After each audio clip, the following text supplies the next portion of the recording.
Hey guys! Welcome back to another video, and today I will be giving you 8 workout tips to make your workouts more effective and efficient.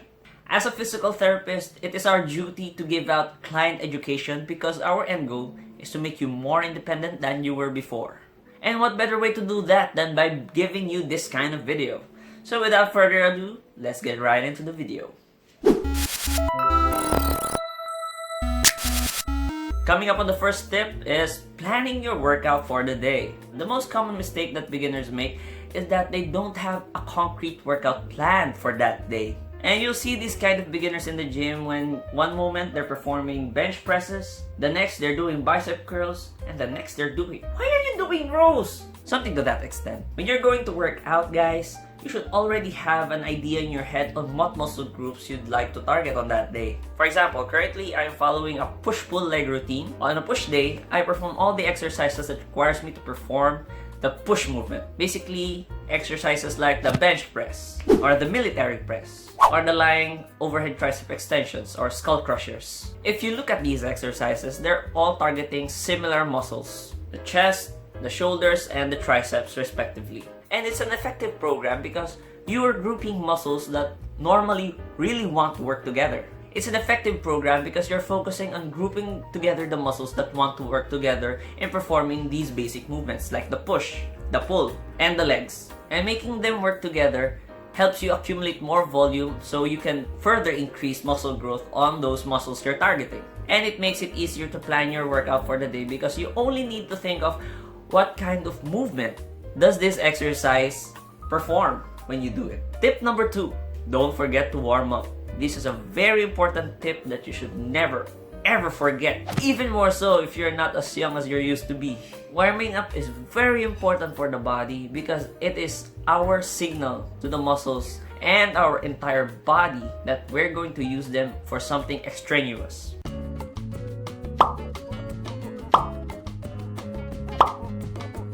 And you do this by 2 ways and should be done before every workout. The first warm-up you do is the general warm-up, wherein you jog for a few minutes or perform jumping jacks. Whatever activity that increases your heart rate a little bit but not to the point that you're gasping for air. And the other way is called warm-up sets. Before you lift your first heavy compound exercise, let's say the deadlift, you perform your warm-up sets by using at least only 20% of your actual work weight and doing it for a few reps, let's say 5 reps only. What this does is it actually helps you become conscious of the muscles you're going to use on that exercise.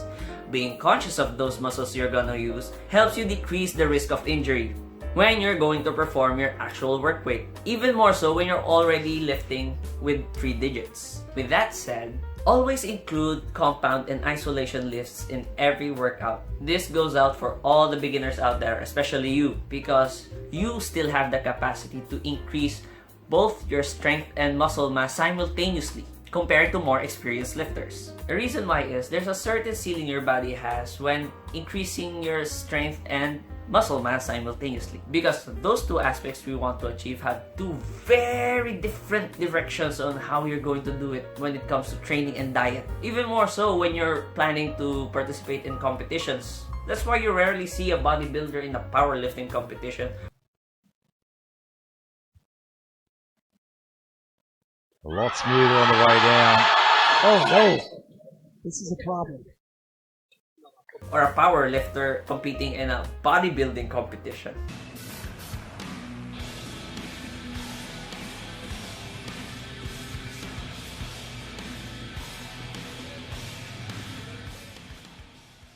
Number 4, arrange your exercises.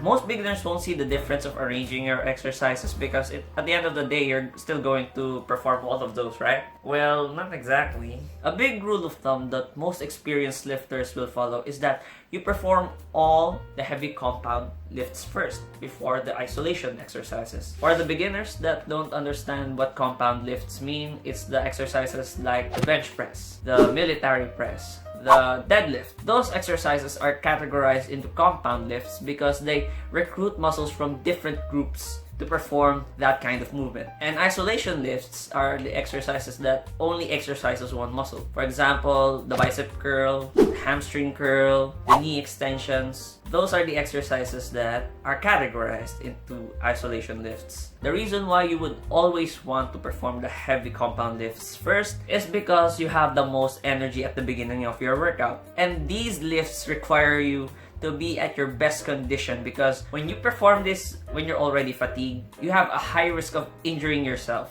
and a high risk of you not being able to perform the exercise properly because you can't lift the weight anymore. And it helps you gauge yourself on how heavy of a weight you can perform on that specific compound exercise. Moving on, tip number 5. Mind your own business. This is the thing that is very difficult to stop. Even more so when you're just starting out in exercising. You can't help but compare yourself and feel bad that they all look so good and you don't look so good. And you're afraid that if you work out in the gym, they'll think so little of you.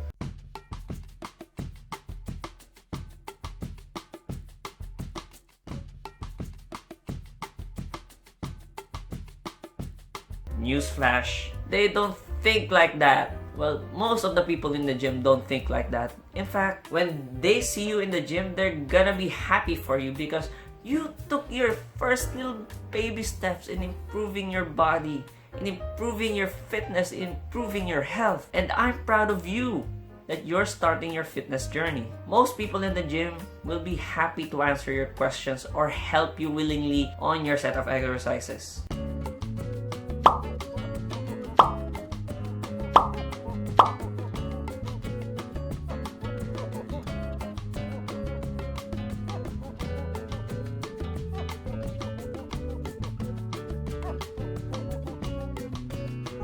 Because all of the people you see started from scratch just like you. Remember guys, nobody is born with an already chiseled body. Ano ka, Sparta? Every person that you see in the gym worked hard for it. They dedicated hours and hours of their time to perform exercises to achieve that kind of body. Even the ones that use steroids need to work their asses off too. Get their muscles all big and strong, though with side effects, but still, the effort is still there. Remember, don't compare yourself to others. Mind your own business, mind your own progress, and you'll do fine. Tip number 6. There is no magic rep number that would help you grow muscle and strength. One of the many things I learned while working out is you don't need to shoot for a specific number of reps in every given set. What I mean by this is most beginners will believe that they need to perform 12 reps of this or 10 reps of that in order to have an effective set. Okay, for all of you guys out there, you don't need to do that. You don't need to believe in that. Instead of having a specific number of reps per set, change it to a range of reps per set. Something like 7 to 10 reps or 10 to 15 reps. Make it a range instead of a specific number, because what we're after isn't the number of reps we can perform in a given set on a given exercise. No, ladies and gentlemen. What we're after is the burning, fatiguing stimulus that we get from performing those exercises. The feeling of not being able to perform another rep because you can't move the weight properly anymore. That is the goal you want to achieve in a set. And if you're not achieving that kind of feeling in a set, then you're just wasting your time. So don't be ashamed if you've only performed 5 reps of a certain exercise on a given set because you can't move it anymore. If you can't move the weight anymore after a few reps properly, then it is considered an effective set. Sure, you can perform 30 reps of a given exercise on a certain set, but do you really think you've achieved optimal effort on that set? Because for me, when you want to increase strength, you need to push your muscle to the limit in moving a heavy weight. You need to challenge your muscle to move that heavy weight. You force it to adapt. Don't baby your muscles. If you can only perform 5 reps but using heavy weights, then it's effective, assuming that you performed it correctly. As an example, I will show you the current weights that I'm using and the number of reps I can perform those exercises. My bench press is 120 pounds for 5 reps, incline for 100 pounds for 5 reps again, and military press for 70 pounds, 8 reps. So don't be ashamed of not being able to perform 10 reps of a given weight. As long as you're doing it 5 reps properly and without cheating, you're doing fine. You're going to grow. You're going to progress. Tip number 7. Observe yourself while exercising. What I mean by this is try to look at yourself in the mirror as much as possible when performing all your exercises. So you are able to correct yourself right away if you're performing compensatory mechanisms on your exercises. Because that's the reason why you see big ass mirrors all over the place when you go to gyms. To correct yourself quickly and not having to carry over all those faulty mechanics, faulty postures, compensatory mechanisms to your exercises. Because that will lead to an increased risk of injury, guys. Always correct yourself quickly. And for the last tip, record everything. I cannot stress this enough. When you're starting to work out, record everything. Write the current weights that you can lift. Take a picture of yourself topless if need be. Well, actually, you need to take a picture of yourself topless to see the progress. Because this not only helps you track the current weights you can lift, but it also has a psychological benefit aside from that. For me, I regret that I didn't record anything when I first started out. And I only started recording during this pandemic. Fortunately, I had a picture of myself topless when I was still in 4th year high school. And it was very surprising. I didn't even notice it until I was right here, right now. So if you want to see, here is my picture when I was in 4th year high school. And this is my current state. See?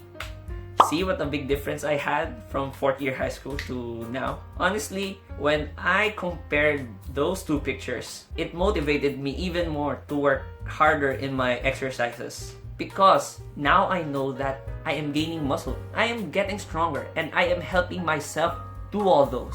And because I managed to help myself, now I am trying to help you start on your own fitness journey today. So, those are the 8 tips that I want to impart to you guys when starting your fitness journey today. If you like this video, click like and subscribe to Gags and Geeks for more content like this. And if you have any questions about the tips, comment below. And if you want to chat me up, our Discord is on the description below. Geek out!